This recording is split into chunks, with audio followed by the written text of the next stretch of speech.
Germans are swapping the stereotype of beer and sausages for fried grasshoppers and maggot schnapps, as a restaurant in Berlin puts 6 legs on its menus. If cockroach pasta does not sound tempting, maybe grasshopper and locust couscous, or sautéed maggots with green leaves. There's some of the other options now available at Berlin's Soda restaurant.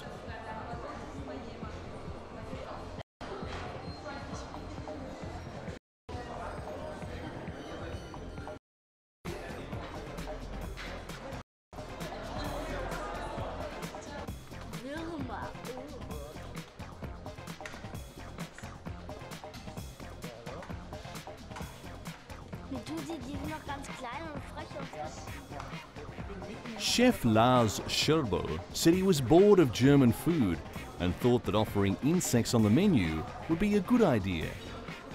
He says you see it a lot on holiday, insects being fried at the side of the road in Thailand.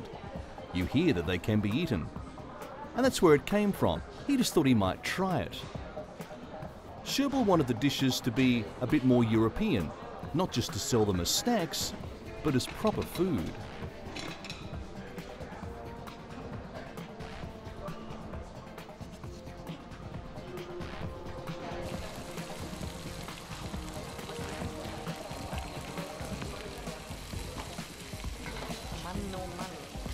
Scherbel says the insects have virtually no fat, and in Africa they are eaten instead of meat or as a snack.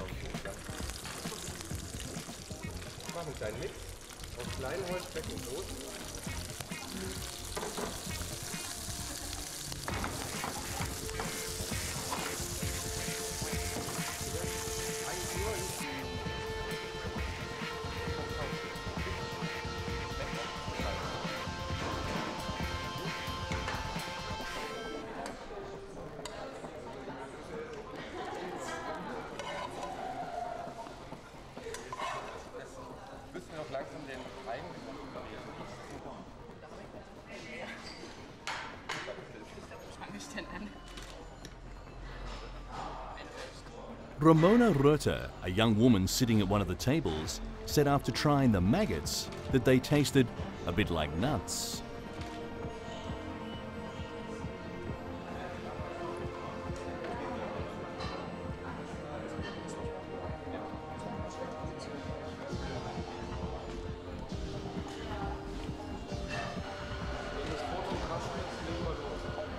A friend who looked a bit more skeptical also tried sautéed worms with green leaves.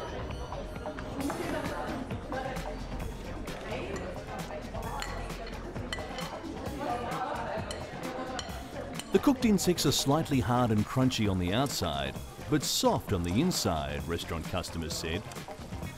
But some were not won over. A small girl watched live grasshoppers and maggots crawling around in a glass box and made a face when offered an insect dish. 2 Spanish women working at a neighbouring art gallery watched with surprise as people tried the insects.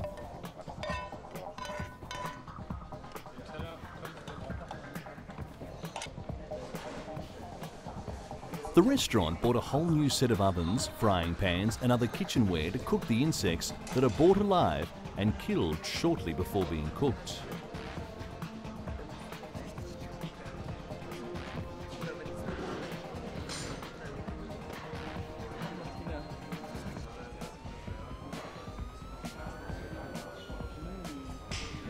The restaurant hasn't been serving cockroaches, locusts, grasshoppers and maggots for very long, but Chef Scherbel said people were thrilled with the idea of trying insects, and if they continued to sell like hotcakes, then they would keep them on the menu.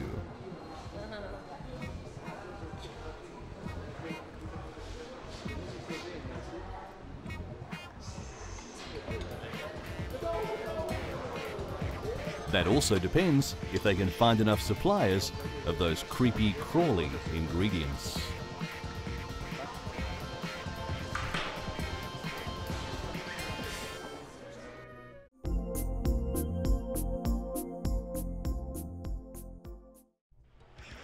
If you want to collect admiring stares at the beach this summer in your hot new bathing suit, eat raspberries by the bushel. Or if the red berries in Tokyo are too costly, you can try Japanese cosmetic firm Kanibo Limited's raspberry tablets. Or apply raspberry plasters to your thighs or stomach and watch those unwanted inches melt away. Kanibo had been experimenting with foods trying to find an alternative to capsicum, a substance found in red pepper which dissolves fat. They found raspberries are even more effective as fat burners than pungent peppers. What's more, they taste and smell better and do not irritate the skin as red peppers do.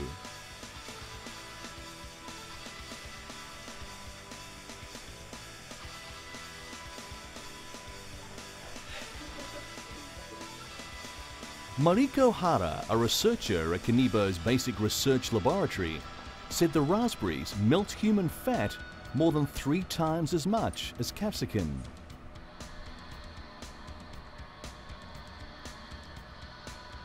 Kanibo has created diet pills and adhesive sheet-type plasters containing the slimming raspberry substance.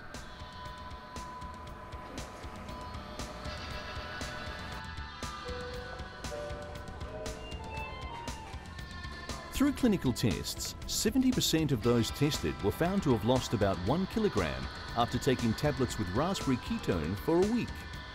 After using plasters for about 1 month, about 5% of the fat, or 1 millimeter of fat under the area covered by the plaster, was found to have disappeared.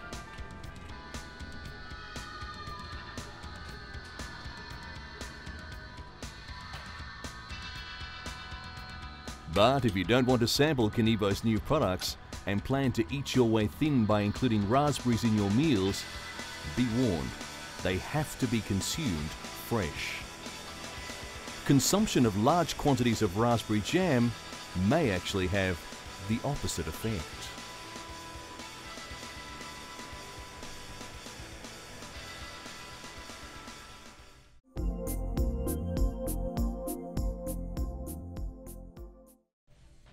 Freestyle may well be the dominant stroke in the swimming pool, but for one day a year in the northern Sydney suburb of Pittwater, doggy paddle is all the rage. Canines of all shapes and sizes have taken to the water to find out who's the fastest pooch. It started years ago as a kind of my dog is better than your dog race. Now, it's an annual event. Good luck, JJ.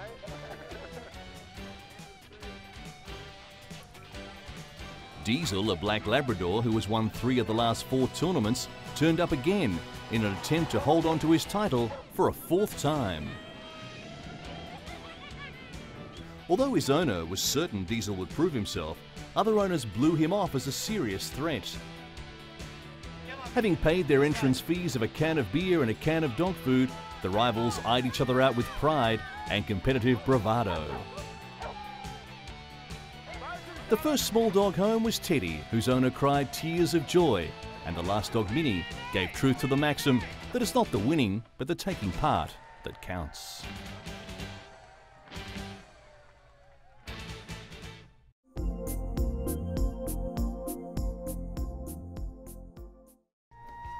Japanese scientists claim they have discovered a smell that enables people to lose weight just by sniffing it.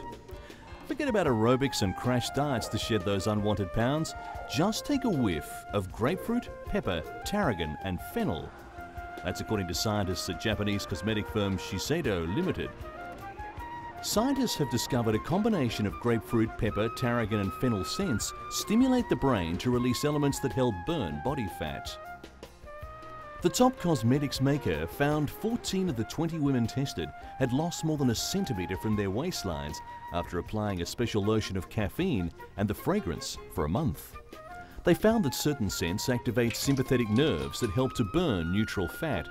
These scents are grapefruit, pepper, fennel and tarragon.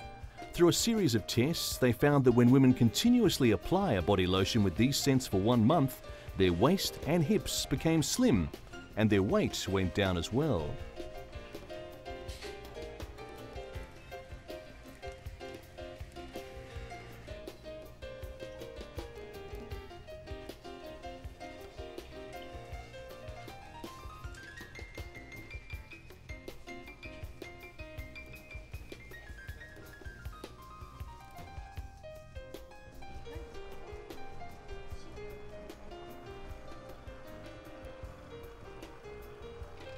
The company has released a series of cosmetics which contain this slimming smell.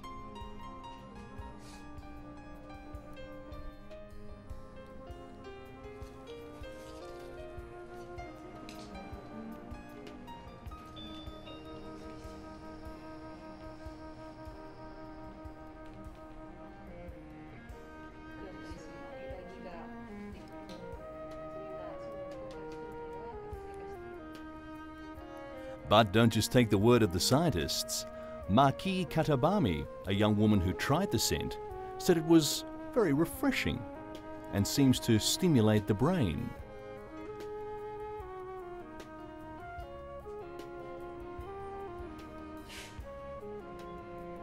Maki also said it has a spicy aroma that makes her feel warm, and she liked it very much. The company has released a series of cosmetics which contain the slimming smell.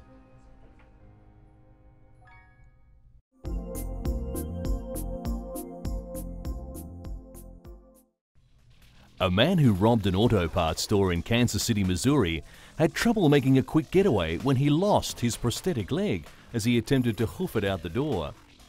Store surveillance video shows a customer running past the counter heading back to the office. A struggle ensued and the robber got away, but without his left leg. More surveillance video shows one of the shop assistants on the bottom of the screen wrestling the suspect. He pops up with the robber's prosthetic leg.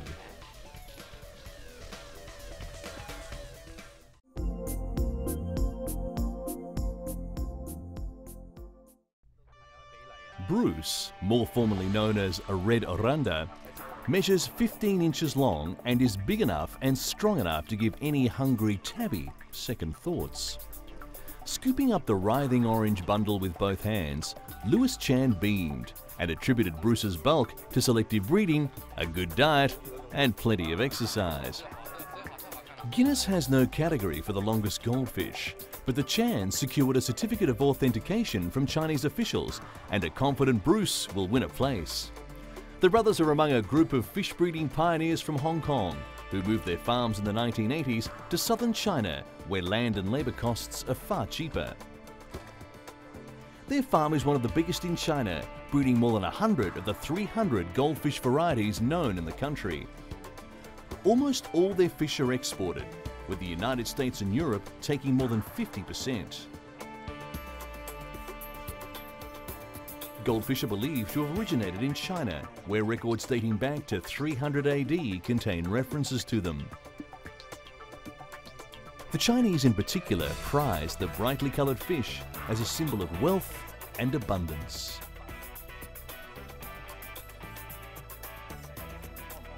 Goldfish breeding spread to Japan around 1500, and then to Britain, Portugal, France and the Netherlands in the 18th century with the flourishing of international trade. The Chans took the serious fish breeding world by storm when they unveiled a black and white butterfly tail moor in 1984.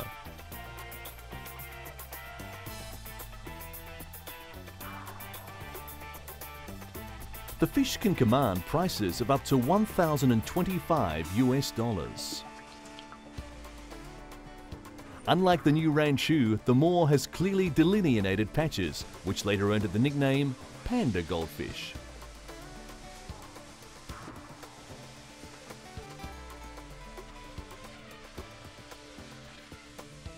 Worldwide trade in aquarium and ornamental fish easily totals hundreds of millions of US dollars.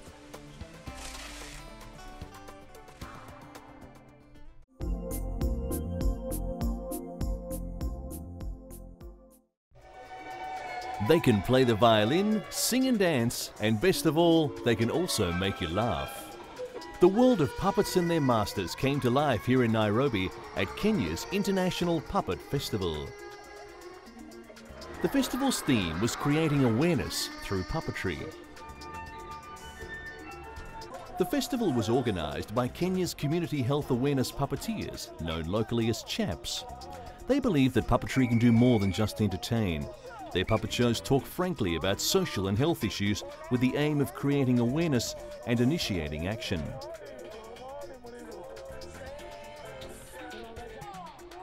What do you want?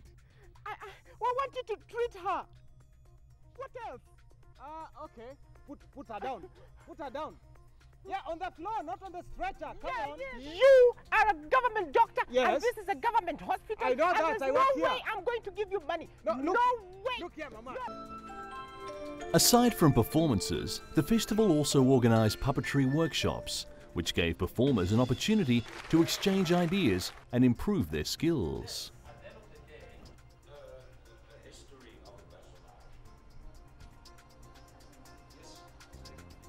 Will come here, leading it. Some said they found it easy to communicate to people with puppets.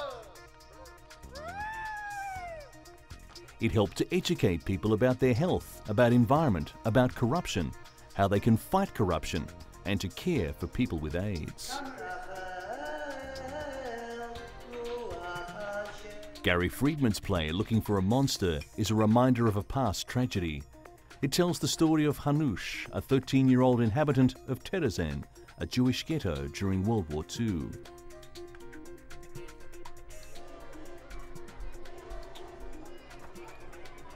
Puppets are a lot cheaper and easier to maintain than ordinary actors, and they certainly don't complain as much. Although there are puppets that are fairly simple, some of the more complicated ones can have more than 15 strings to manipulate. The design and style of the puppets depends entirely on what the artist wants to do with it. Organisers hope that the festival will be the beginning of a regular feature on the Kenyan art scene, whilst being instrumental in implementing social change at the grassroots level.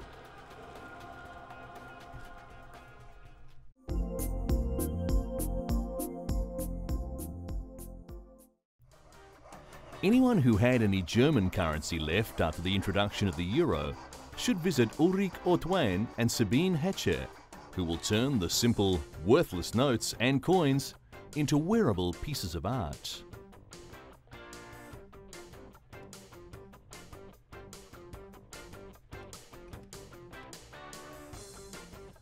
Ortwein and Hatcher had the idea of turning the old coins and notes into jewellery in the days before the new common European currency, the euro, was introduced.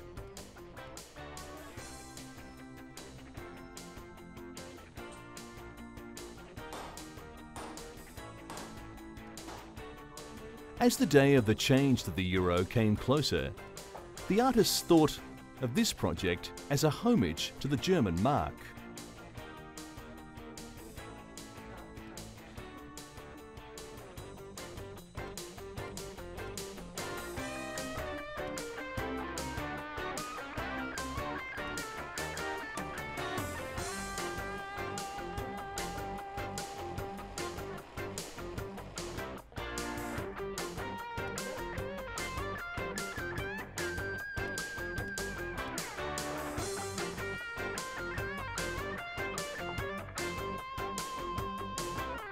The designs are unique and playful.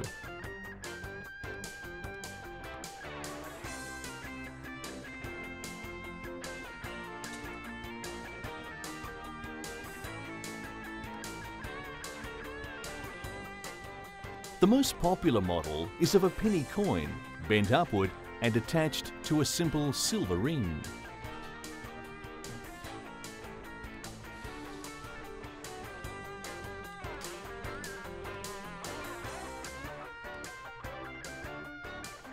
One silver ring shows the eyes of Annette von Droste-Hulshoff, the figure which appeared on the German 5-mark notes, through two tiny windows.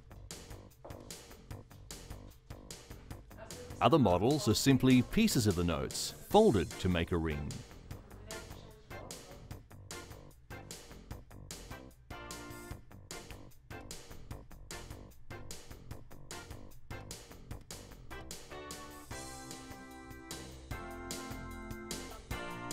The artists say that every piece of jewellery is one of a kind.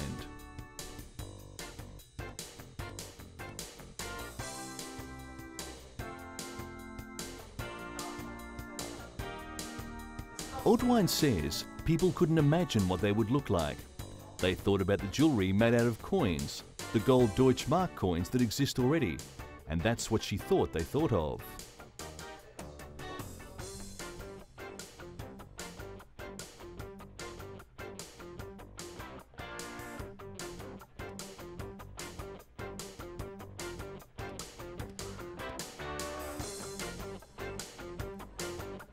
The results came as a surprise to many.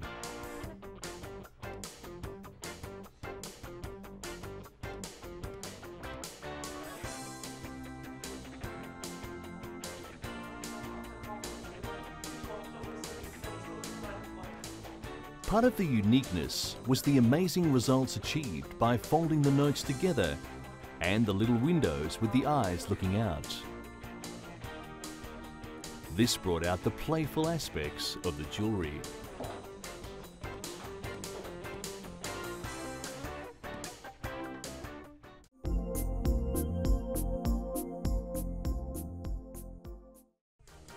What can shuck corn, light cigarettes, and change light bulbs?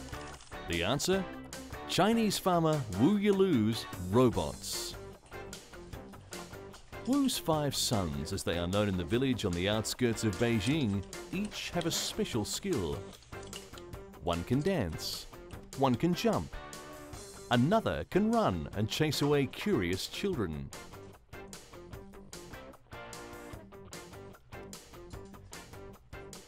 There is also a robot that can walk on walls and ceilings. But Wu's newest creation is the darling because it can do housework.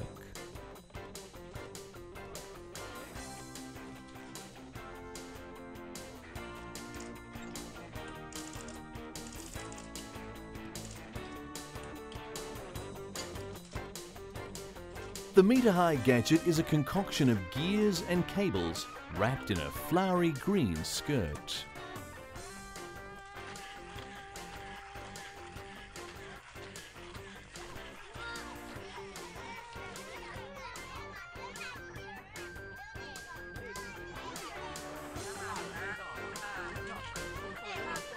Guided by remote control, the robot can pick up things and carry them around, click on a lighter and screw in light bulbs, and a myriad of menial household tasks.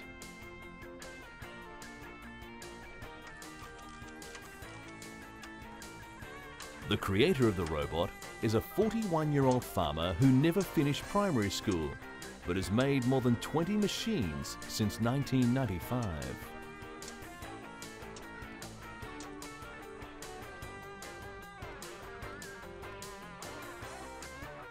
Wu is regarded by his neighbours and their children as the man with many interesting toys in his house. But Wu has great faith in his creative aspirations and hopes his gadgets will benefit society.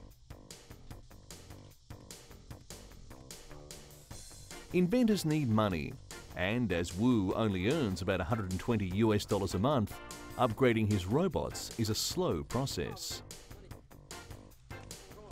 He spends almost 2/3 of his income on robot materials, which he can find in garbage bins and at the recycling station.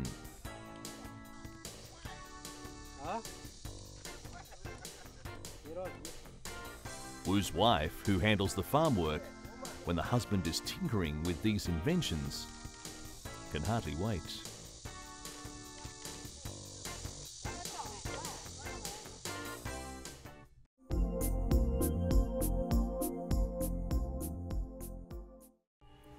An innovative idol of the elephant-headed god Ganesha is vying for attention in India's western Bombay city before the annual Hindus Ganesha festival. The 25-foot-high idol is called the Navratan Ganpati, as it is studded with 9 precious stones like diamonds, rubies, pearls, blue sapphires and emeralds.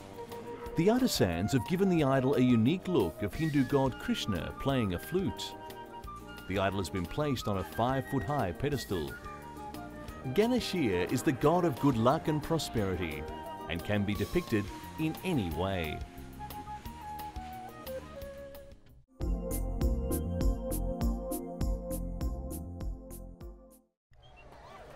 Dragon fire or just hot air? Hundreds of thousands of Thais flock to watch the mysterious fireballs which rise out of the Mekong River at the end of the Buddhist Lent. They sit on the banks of the Mekong with picnics and beer, neon flashlights and funny hats, look out towards Laos and wait.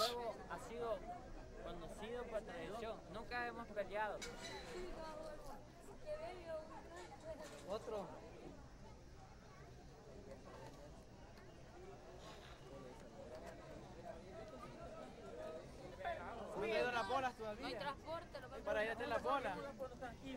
Allá abajo están las bolas, te irás a traer.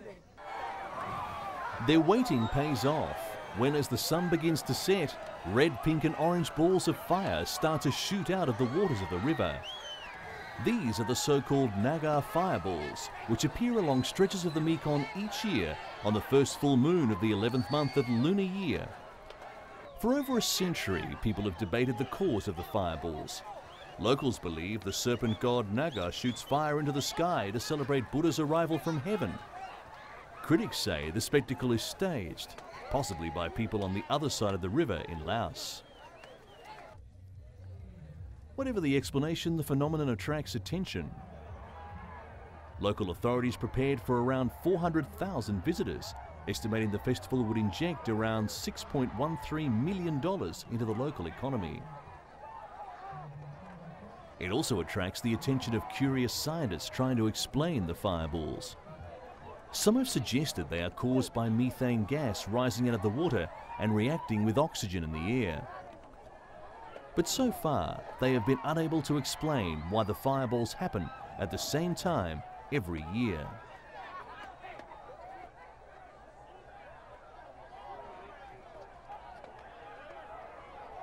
A local television station sparked controversy by crossing the river and filming Laotian soldiers firing guns as they celebrated the end of Lent, suggesting the fireballs were merely tracer bullets.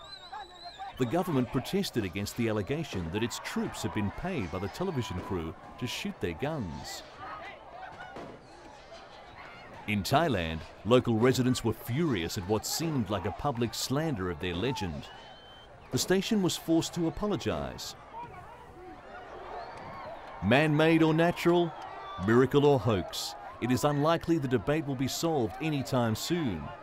For many of the visitors, the spectacle and the party that goes with it is enough. A Thai filmmaker has turned the fireball controversy into an international award-winning film called The Mekong Full Moon Party.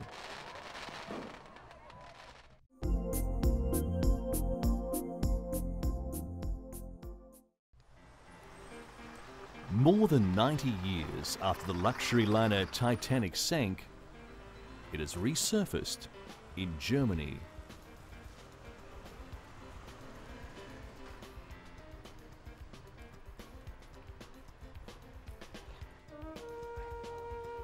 Berlin's traditional chocolate makers, Fassbender and Rausch, are known for their extravagant creations.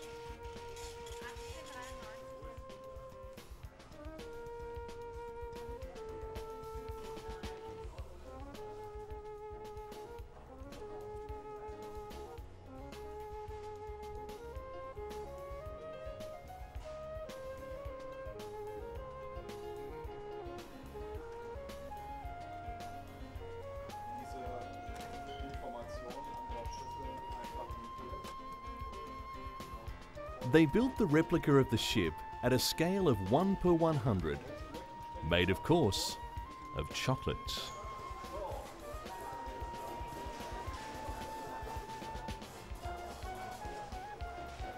The confectioners considered every single detail, the anchor, the chimneys, and even the ship's propeller, which looks metallic but was made of chocolate and then coated with golden food colouring.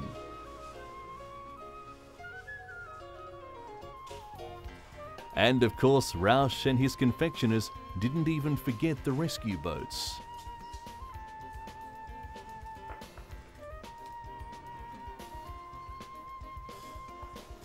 To build the ship took a lot of time, sure instinct, and loads of chocolate.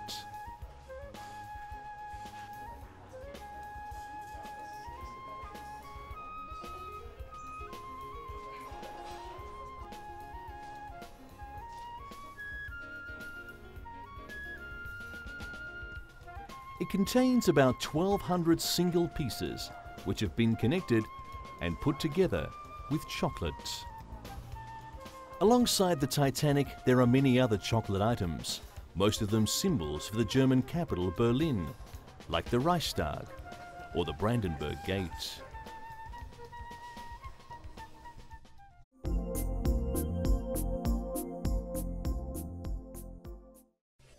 After years of intense research and development, a British company has unveiled an amphibious vehicle that can reach speeds over 100 miles per hour on land and in excess of 30 miles per hour on water. A former New Zealand diplomat, Alan Gibbs, has spent tens of millions of dollars developing the Aquila at a factory in Warwickshire, England. At the official unveiling, he said the vehicle can adapt to move between land and water within a matter of seconds at the mere touch of a button. With wheels that retract, marine jet propulsion and a speedboat-like hull, makers claim it will be powerful enough to tow a water skier. It has no doors to ensure it has a leak-proof hull, so the driver and passengers must climb into the open-top car.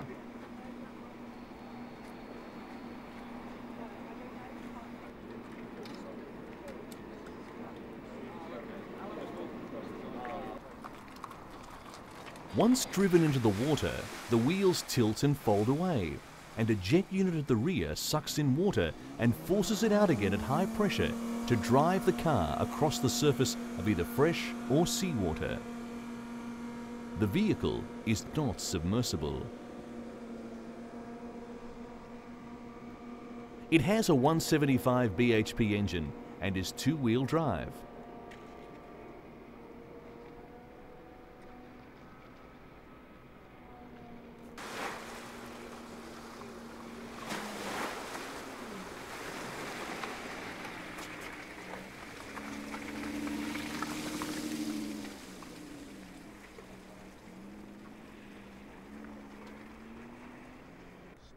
Potential customers could be found in some of the world's biggest cities, on waterfronts including London, New York, Sydney and Hong Kong. The team of engineers on the project faced numerous obstacles as they created the vehicle.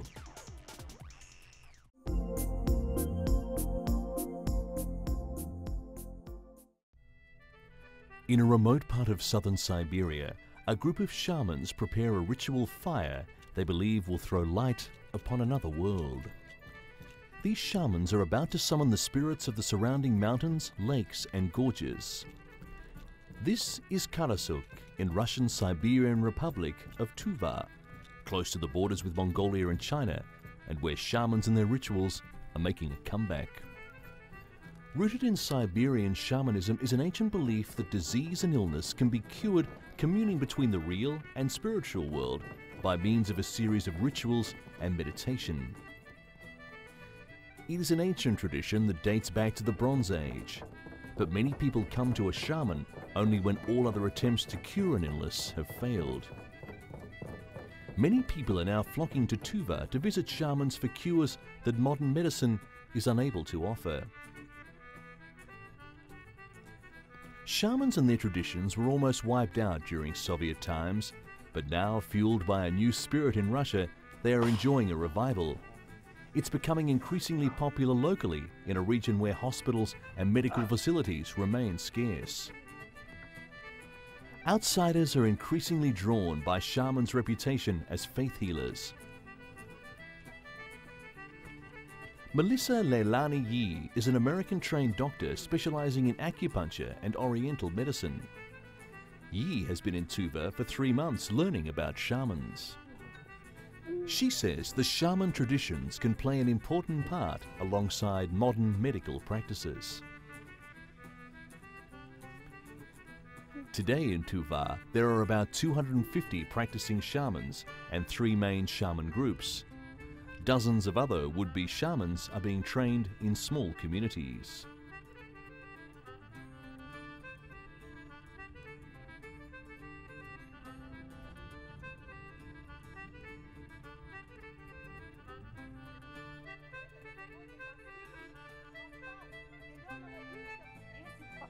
In Karasuk, Ai Shirek holds a shaman training session inside a traditional nomadic tent known as a yurt.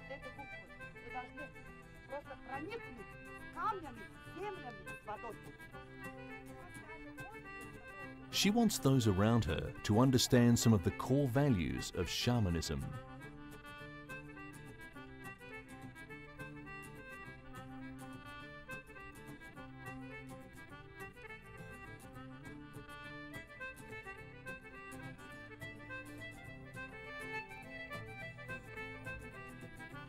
Experts say the ways of the shaman allow people to have a link with invisible elements in everyday life.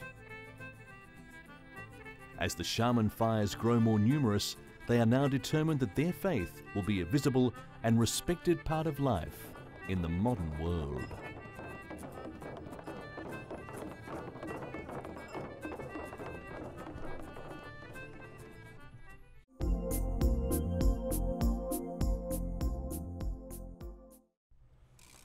A northern Indian state conducts stress therapy for policemen.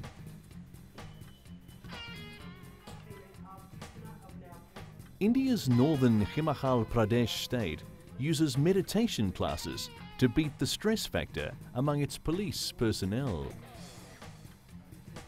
At a 3-day workshop at police headquarters in Shimla, police took part in yoga classes to relieve symptoms of stress.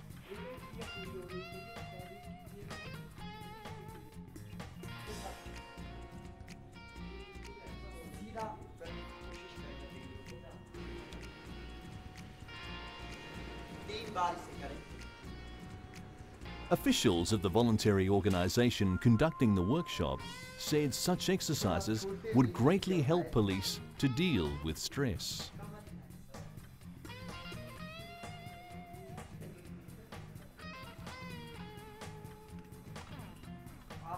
Randhia Ranta, Vice President of Ashadeep, says all police are under stress. They have to work for 24 hours. Their workload is huge. They are transferred frequently, and even political interference is too much. So they constructed the workshop to reduce stress levels. Police said the workshop was helpful. As they cannot get leave of absence when they want, cannot take care of their children, their family life becomes zero. Also, officers are not getting promotions on time, so this course is very helpful.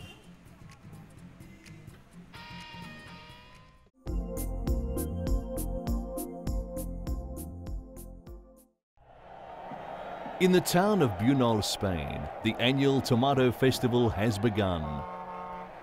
Blood-red streams of tomato juice ooze through the streets of the tiny Spanish town as tens of thousands of people hurl tons of squashy fruit in the world's biggest food fight.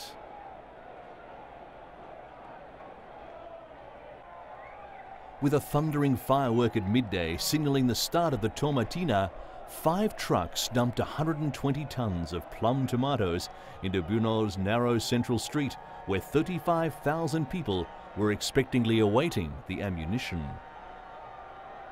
Locals and visitors from around the globe lobbed the tomatoes at each other, and when the fruit turned to puree, reached down to whisk red froth into the air. The People's Square filled with the acidic sweet smell of tomatoes and slimy stained bodies. People rubbed juice into each other's hair and skin, while some men took advantage of the party to grab women and smear their chests in pulp. Locals of Bunol, with a population of 9,600, say the tradition started in the mid-1940s under the authoritarian rule of General Francisco Franco. One of the founding fathers of this now world-famous event says it all began with kids pitching tomatoes at balloons during a balloon flying show. Others say a group of youngsters started a food fight with their salad at lunchtime, and it became a tradition.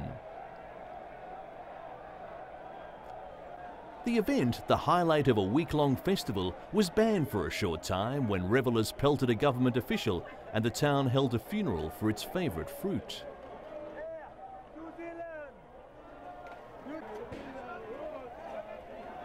As the fruity orgy wound down and the hoses came out to wash down the streets, diehards made for the deepest pools of tomato and wallowed like pigs in mud.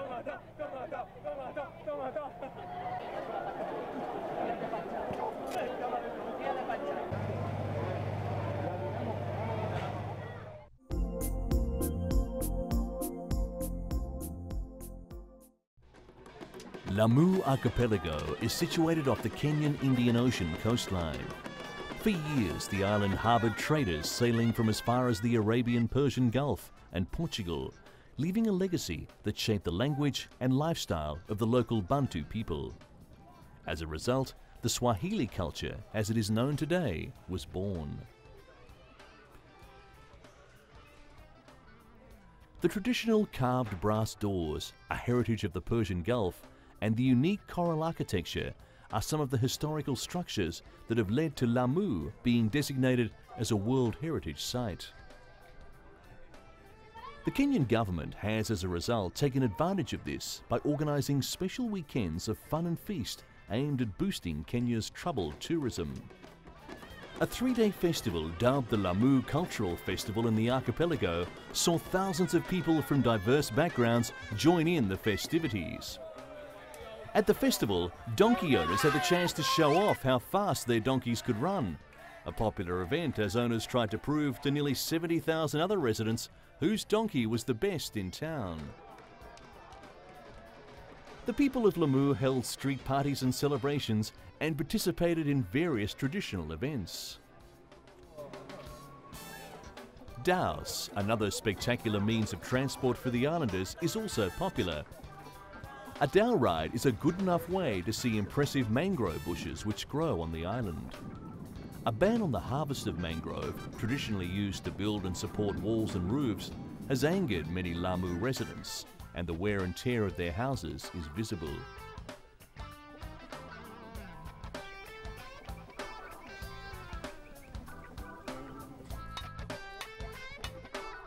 The festival also provides local craftsmen time to show off their skills.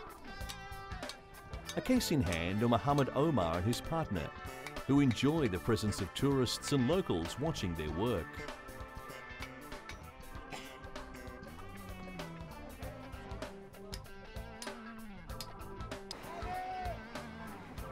It is hoped this cultural festival will boost the country's tourism.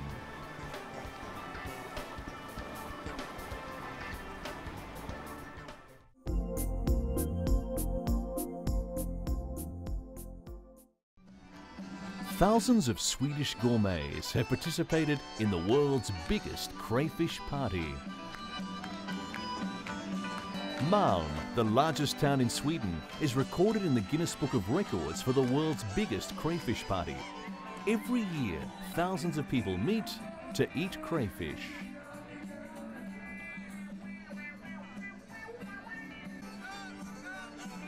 About 40,000 crayfish had come out of the tents, according to organisers. Everyone's sitting all over the place, eating crayfish, singing and listening to music. Wearing strange hats is also a vital part of the party. The best crayfish hat is awarded with local schnapps.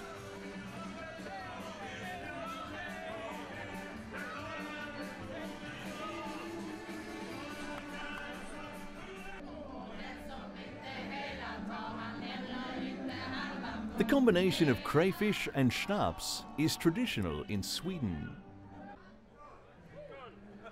One crayfish sales assistant said, "We sing a short song, then we take a schnapps. Then we sing another song, and we take another schnapps. And we all have fun together." For those who are not used to crayfish, eating it may present some difficulties. Suck the juice. Take off the shell.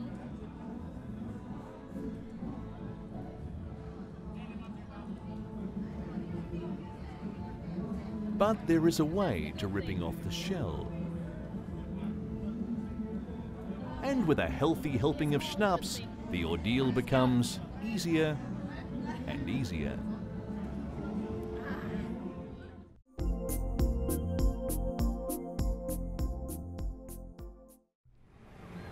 The British have been declared the world's best barroom crooners after winning the inaugural World Karaoke Championships, though they avoided a showdown with karaoke mad Japan, who refused to compete.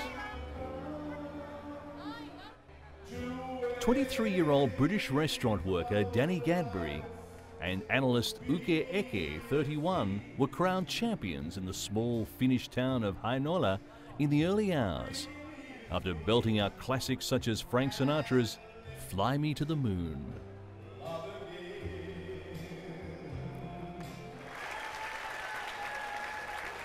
Each of them went home with €3,500. Around 70 wannabe singers from 7 countries warbled to the raucous accompaniment of the 500-strong crowd.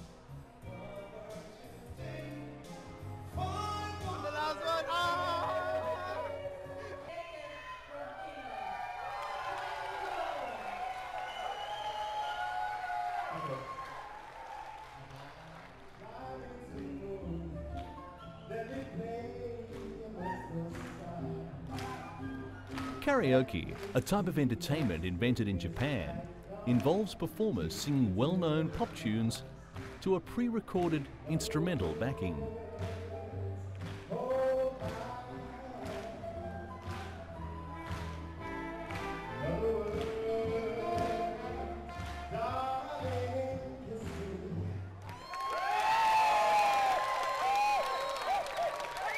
Organisers said Japan and other karaoke-crazy Asian nations refused to take part, claiming there was no tradition of karaoke competition.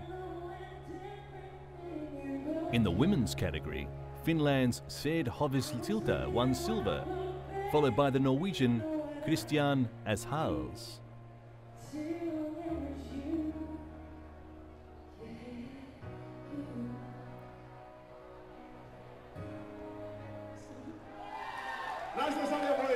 The contest was the latest in a string of bizarre competitions hosted by Finland, including sauna endurance, mobile phone throwing, and wife carrying. As Finns think of new ways to attract tourists to the remote Nordic country.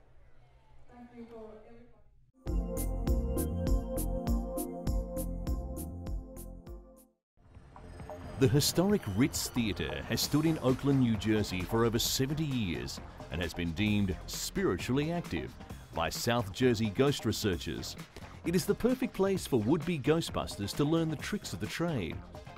Ghost hunters of all levels hang on director David Giuliano's every word as he instructs the group on the finer points of detecting and measuring paranormal activity.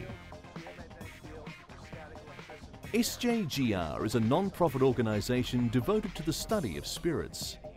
He and his colleagues meet at the Ritz Theatre to train their new recruits and get them used to working with ghost detecting equipment. SJGR routinely investigates hauntings throughout the northeastern United States and is doing a bustling business. The group receives about 100 calls monthly for assistance with the paranormal, of which they normally respond to about 15. While they work with an array of electromagnetic sensors, tape recorders, and motion detectors, the primary tool for SJGR was the basic digital camera. The team divided up and surveyed the darkened theatre by taking flash photos in every room. By using digital cameras, they were instantly able to see if their photos contained any signs of spirits. Many of the members snatched photos of what SJGR described as sphere-shaped translucent objects, which they call spirit orbs, which look suspiciously like lens glare. SJGR also gathered audible evidence. The Ritz has been the source of several audio recordings that SJGR said contain communications from the spirits. These ghost seekers may not fear danger, but occasionally do get a little scared of the dark.